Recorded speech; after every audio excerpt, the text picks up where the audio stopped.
souvent l'esprit ailleurs, il pose ses écouteurs sur la table, parfois il quitte l'audience pour quelques minutes et se présente de nouveau. Et de leur côté, eh bien, demande incessamment du temps pour se préparer, encore plus de temps que les 4 ans qui se sont déroulés depuis l'arrivée de Laurent Gbagbo à La Haye. Et donc ils ont encore fait ça ce matin, et ce qui a reporté le début des déclarations de la procureure Fatou Bensouda, qui doit débuter aujourd'hui la présentation du contenu de son dossier. Stéphanie, c'est un long procès qui débute, on parle de plusieurs années. Oui, on évalue de 3 à 4 ans, peut-être même plus, si on pense jusqu'au verdict, la durée de ce procès.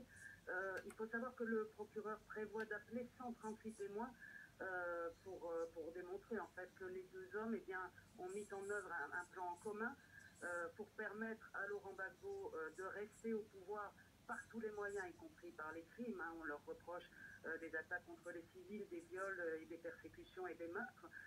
Donc il faudra beaucoup de témoins pour le procureur pour démontrer tout cela. Et pour ce faire, il dispose d'un dossier qui fait plus de 70 000 pages. On parle de plus de 10 000 pièces à conviction. Ce sont des témoignages, des documents, des centaines d'heures de vidéos. Donc cette bataille des pièces s'annonce assez sévère pour ce procès.